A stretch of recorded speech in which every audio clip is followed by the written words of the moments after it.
everybody, this is Krista from Adventures in Metaphysics, and happy Valentine's Day! I hope you're all taking care of yourselves first and foremost. I know it's hard, but it's important. So in honor of Valentine's Day, I wanted to hop on the tag Dating the Tarot, made by Candy Soul and Soil, who, if you haven't checked out her channel, she is amazing. I love watching her videos.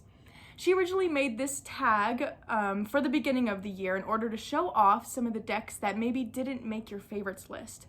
But I thought, dating the tarot, what better way to hop on a little late than Valentine's Day? So I'm really excited to show you what I have, and let's get started. Alright, so the first date we're going on is the cheapskate date. So this one is a deck you got purely because it was inexpensive. And I may have cheated a little bit because the motivation behind getting this deck was that I had an Amazon gift card, but it was on sale on Amazon, so I'm counting it.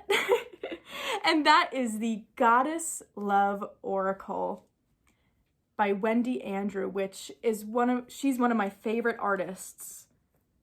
So if you haven't seen her artwork, I'm excited for you to get to see it now. But this is one that Rachel has had forever. And I always love when she brings it in for me to look at and to use. But for some reason, I just never picked it up for myself. I'm admittedly not a huge oracle person. I have the few that I love, can't live without, and I find it really hard to pick up new ones. But this one, again, was on sale. I had a gift card, and it was had been sitting on my list for a long time. So it's like, you know what? We're gonna take the chance and we're just gonna order it. I remember liking it, so how bad could it be? And this deck is just so wonderful. You get your keyword and you get a sentence underneath as well. And what I really like is you get a decent sized guidebook. And each card has more than a page. So you get the divinatory meaning. And you get goddess-inspired daily practices to go along with each card, which I think is really cool because this is one I wouldn't really see myself pulling more than one card.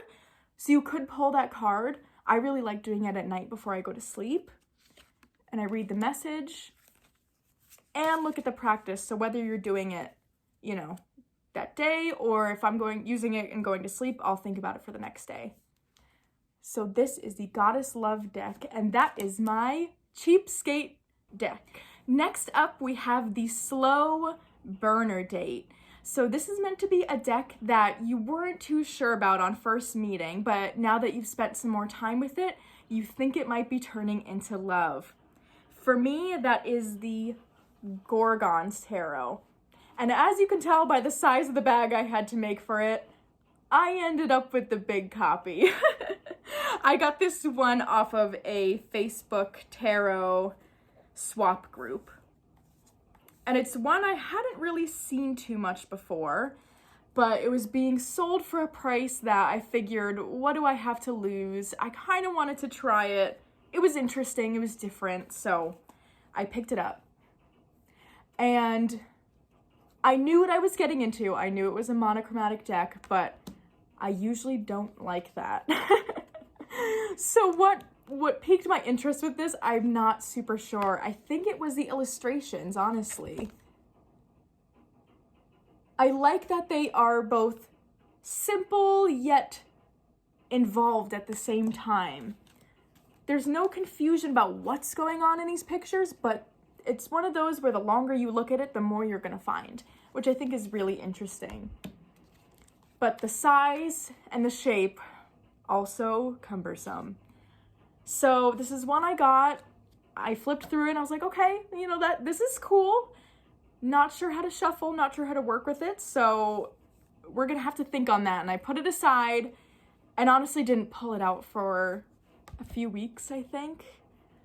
And then last full moon, I think it was, I usually do a full moon and a new moon tarot spread. And I don't know what made me think of it, but I kind of was itching to dedicate a deck to my moon workings. And I thought, well, what better than this big round moon looking deck? And something about the black and white made sense for that to me. And since using it in that way, I have fallen in love with this deck. I love using it. I love feeling like it's a little bit special. I only pull it out for those certain things, which is not really something I've ever done. I've never dedicated a deck to a certain purpose because I like having freedom to play with all of them. And of course, I could if I wanted to, but I like keeping it special in that way. So this is my slow burner date, the Gorgon's Tarot. All right, next up we have the Blind Date, which is a deck you purchased without checking or looking into it first, which I don't know about you, but whether it's decks, something else I'm buying, I can't do that. I have to extensively research. I want to see all the pictures. I want to watch all the flip throughs. That's part of the process for me, is digging into these decks and really making a decision about whether I'm going to buy it or not. So I had a bit of a hard time finding a deck that I felt like I truly went in blind with it. But I found one deck, and of course it's one I bought in person, so it makes it a little bit harder to look into it if it's a new to you deck. Usually I am that person standing in the aisle, scrolling on my phone, Googling whatever I can without being super disruptive. But this one I didn't, and that is the Witchlings Oracle deck by Paulina Cassidy. I got this one at a really cute metaphysical store down in Mystic, Connecticut, and I took myself on a spontaneous day trip over the summer and found this shop and wanted to get a deck. And they had a lot of really, really cool ones, and what I loved is that they had this big table set up, and most of the decks for sale, they had out a sample copy. And of course, this one, the one I was interested in, didn't have the cards out, so I couldn't look at it. And for some reason, I didn't look on my phone. I'm not sure why. I think because it was a smaller shop, I probably felt like I was gonna be in the way.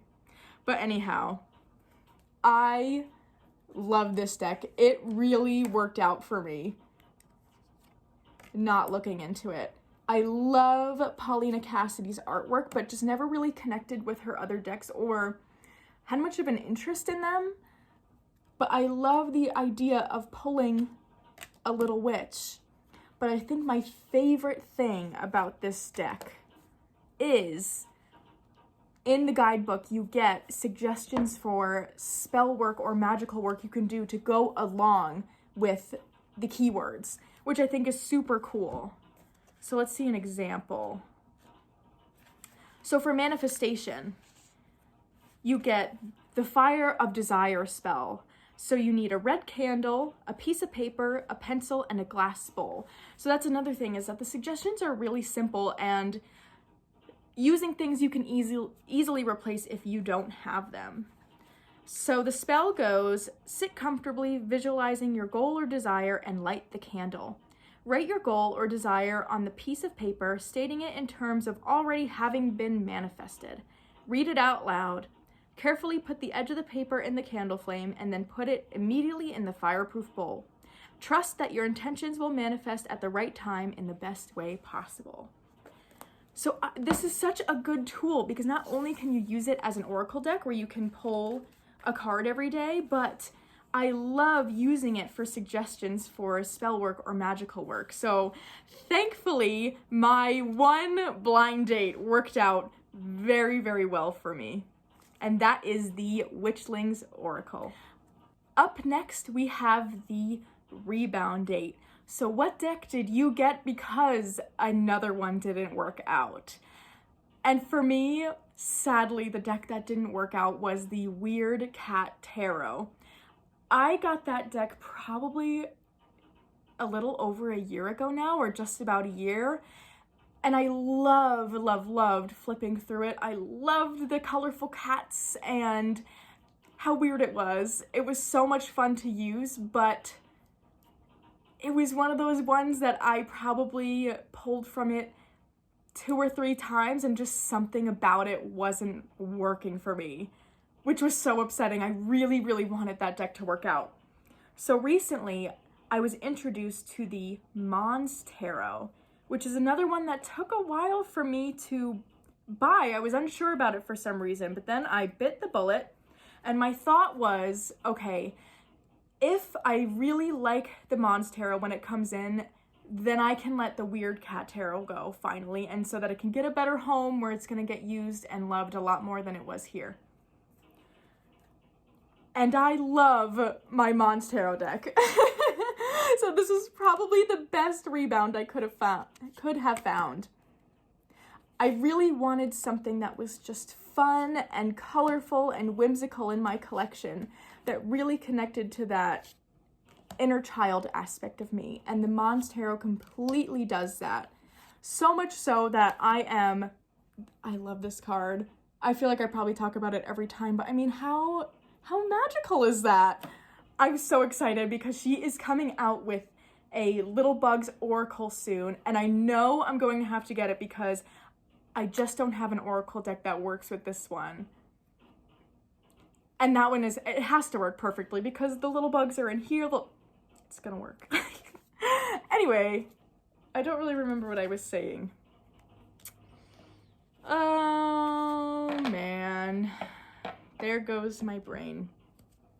Oh well. This was I remember. This was just a really good rebound for me to have, so much so that I am considering tracking down a full-size version of this because I have the travel size, and I think I have a way to get the full size, and I have never, ever, ever had 2 of the same decks. I just have never felt the need.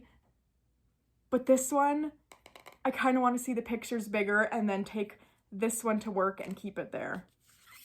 But we will see. We will see. Anyways, this is my rebound date, the Mons Tarot. Next up, we have the Surprise Love Affair. So a deck you didn't think you'd like, but now love. If you see me looking over here, it's because I've got my list set up right in front of me so that I don't forget any of the prompts. Anyhow, for me, my Surprise Love Affair was the Pagan Otherworlds Tarot. We've all seen so much of this deck, and honestly, I don't really know why I thought I wasn't gonna like it. I think it was because of the muted colors, the bit of a pip style, but I mean, this deck is a piece of art. It's won awards in that realm. I don't really know specifically, but I saw it when I was looking it up.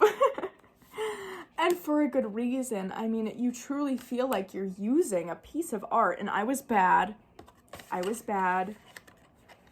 And I know that people open from the bottom to save the seal, and so if you are a very serious collector, I recommend opening from the bottom to save your seal, but I ripped right through it because I'm impatient and I wanted to see. That's all I have to say. It's my only excuse, but the backs are beautiful. They remind me of fancy carpet, which I like.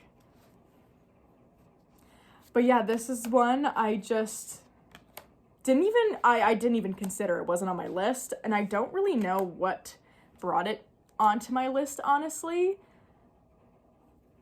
I don't remember. I saw it again one day. It might have been in a tarot swap group, and then I kind of let it go. And then from then, it was just like this worm in my brain. I couldn't get it out. And so I spent 2 weeks watching every video out there about this deck because there's a lot, and picked it up along with the accompanying guidebook, which I do recommend if you are going to get this deck, or if you already have it and don't have the book, it's worth it. It's worth the extra money to get it. So this was my surprise love affair that I am very excited about, the Pagan Otherworlds Tarot. So the next prompt is the I may need to block your number date. And we've all had one of those. But this one makes me genuinely sad because it was my first Oracle deck and I really did love it, but all of a sudden, I think just as I gained more practice with tarot and cartomancy and just collected more decks, it stopped working. And that is the Enchanted Spell Oracle by Priestess Moon. I can't even get myself to get rid of it. I don't know. It's a really, really cool deck. The keywords are really great, and I do think you get spell suggestions in this one as well, which I loved as someone new to this whole world of tarot and witchcraft. It was really cool to kind of jump headfirst in with this deck.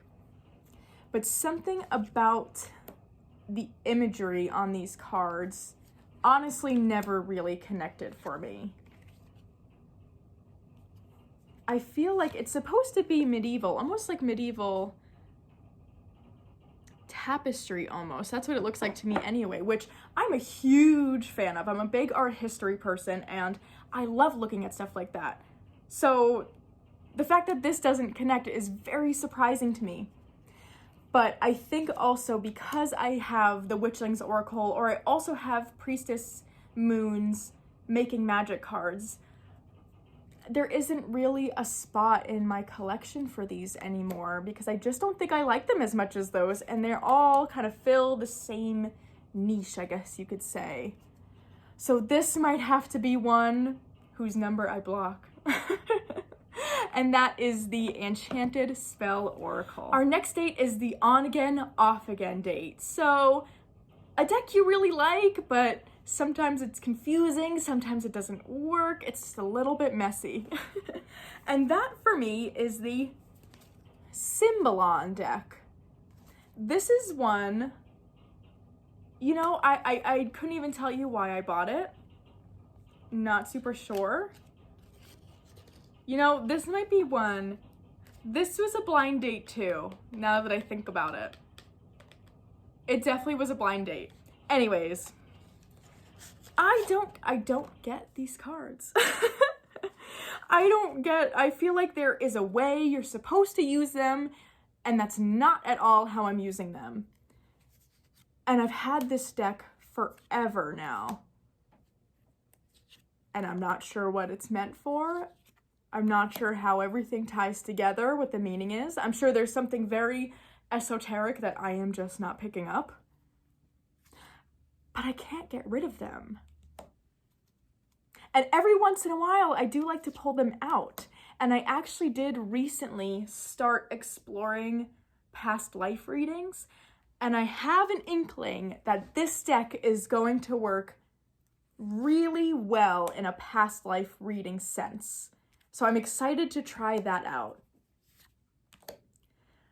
But again, it's something where pulling it as an oracle, which is what I was doing, didn't make all that much sense. I would read the meaning and think about it, and something about it wasn't clicking up here.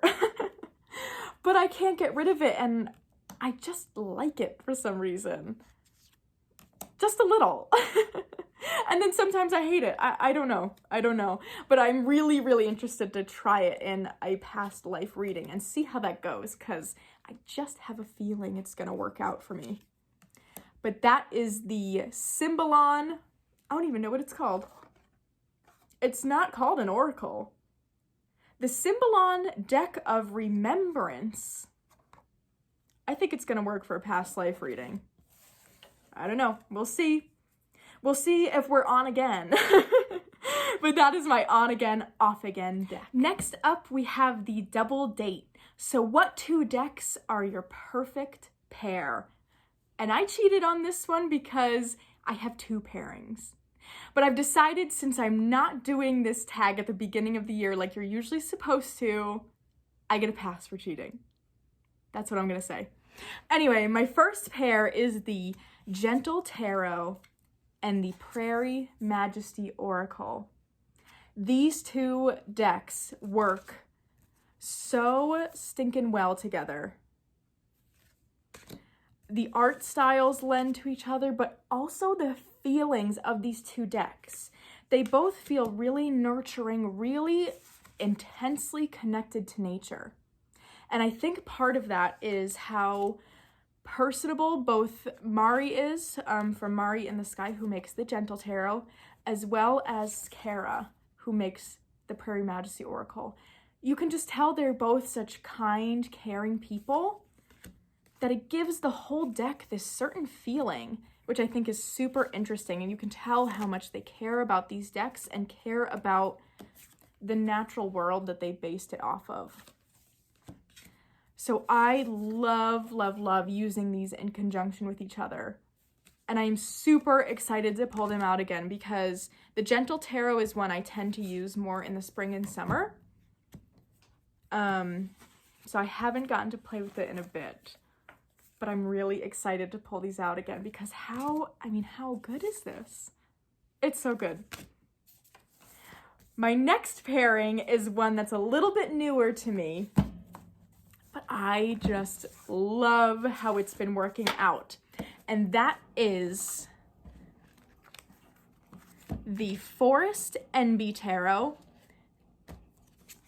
and Coastal Curiosities. I think these decks work so well together. Part of me wonders if it's because I got them in around the same time. I backed these both on Kickstarter. But also I just think it's something about the colors and again, something about the feel. Because both of these are decks that take what we usually expect and make them a little bit different in this really amazing way. And that's what I was so drawn to when I saw both of these on Kickstarter, is it just was something weird, it was something different, and I just think they pair so well together. Plus, look at the backs. I mean, the blue and the pink, it's something else. But I really love this new pairing that I've been using recently. So those are my two double date pairs. So next up we have the Friends with Benefits, which is the deck that no matter how long you go without using it, without touching it, you can always jump right back in where you left off. That for me is the Reclaim Oracle. This one, admittedly, I kind of go through phases with. Sometimes I feel like I'm pulling it out every day, and sometimes I'll go weeks without touching it, but it doesn't seem to matter. As soon as I pull it out, it always feels the same and always seems willing to call me out on my crap. Which is what we need. We all need that kick in the butt sometimes, and might as well have it in pink, right? So I love this deck. I've loved it since I got it. You get so many cards. All of these keywords are just so relatable. There's no question of what they mean. They're all emotions. And I've never had a reading with this deck where I pull one and I'm like, that's not what I'm feeling. Usually, even if I have that feeling a little bit, usually I just need to think for a minute and I'm like, oh, I thought I was feeling this, but it's rooted in something else. So that's what I really love about this deck. It's all emotions. And it's got a really, really good balance of kind of darker cards and lighter cards. We don't get all tough emotions. We get a lot of tough emotions. So this is a bit of it's a tougher deck to use sometimes, but there are positive cards in here as well, which I really enjoy. And I love the illustration style. I'm super excited to get in the Lifer Tarot. I backed it on Kickstarter. It wasn't even a question because I love this Oracle deck so much. And it's one of those ones that I can always jump right back in, and it always feels the same, always works the same for me, which is so fantastic. So that is my Friends with Benefits deck, the Reclaim Oracle. Our next date is the threesome. So what 3 decks do you like pulling out together?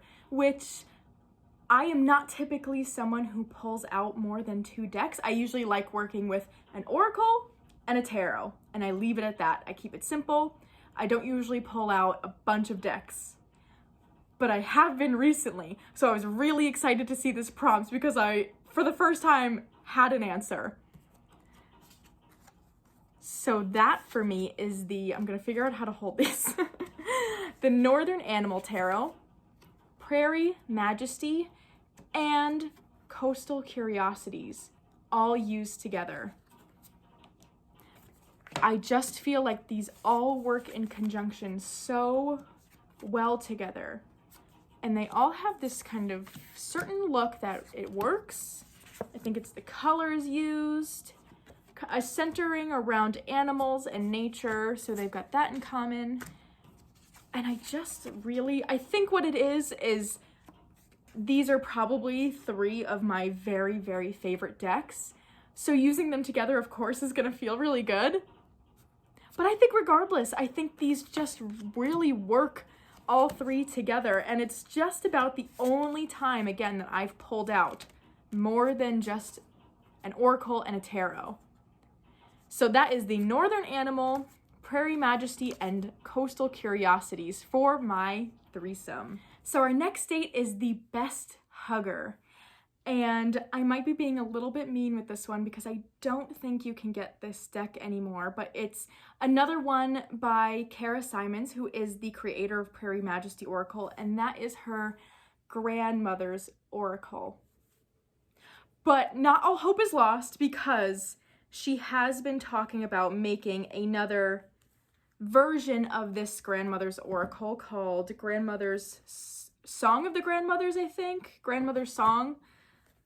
Something of that sort. But this deck really does feel like such a hug. And it's just about my only one I have that is real photographs used. But they've got the name of the animal or flower as well as a keyword, which I love.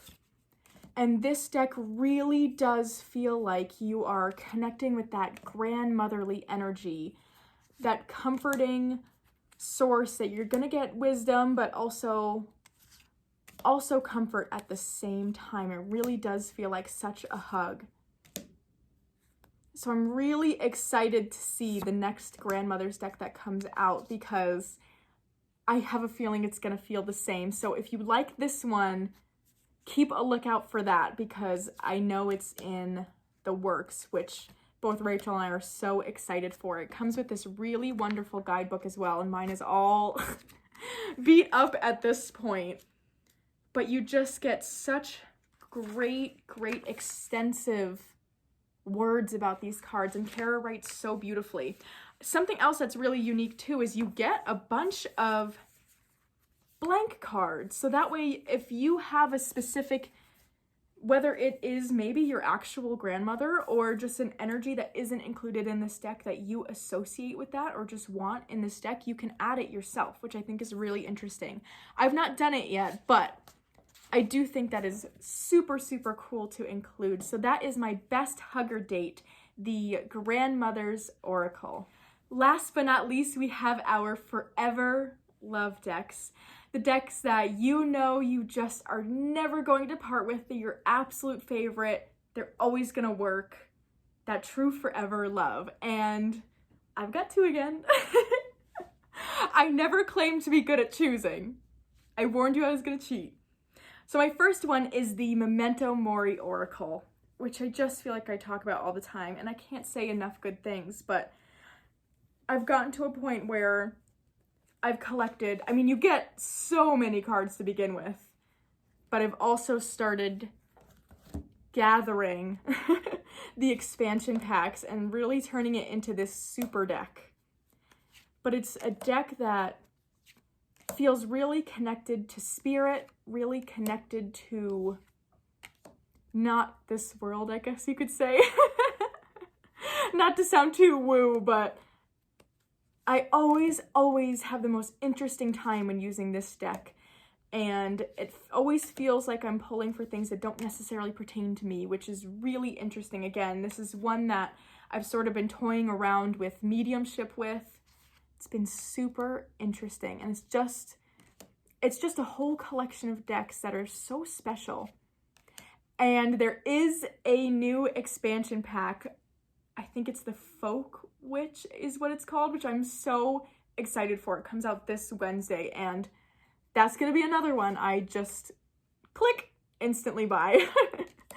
So this is definitely a forever love for me, the Memento Mori Oracle. Now my other one I just had to mention, I had to mention it because it's such a treasure to me, is my set of Hilda tarot tiles that I now have in this Moonlit Fae bag, which is so nice. She makes really beautiful bags. They're really cushioned on the inside. But these tiles are always going to have a special place for me. I mean, they're little pieces of art, it feels like, and such kind of a collector's item almost. I don't know how I'm gonna show these, but it's Esther Joyce Hilda Tarot, which I also love. And if I ever find just a regular tarot deck version of it, I would be so happy too. But I also love it in my little tile version, which is so special. So I had to shout this one out too, because it has to be included as a forever love. I mean, how could I ever get rid of this? Oh my gosh. As I drop them all over the place. They're so special. Toss. So that is my other forever love date. All right, so that is all for my Dating the Tarot. I had so much fun making this video and picking out all the decks. I hope you had just as much fun watching. As always, I will post Candy's original video. This is based on her 2021 tech. So she did start it in 2020, but added some questions for 2021, which is the one I followed. So I will link that below, as well as Rachel and I's Instagram and my Etsy shop. So if you liked any of these bags that I showed, there are similar ones available in my shop for purchase, or you can request a custom bag as well. So I will have that all linked below, but I hope you all have a wonderful, wonderful Valentine's Day.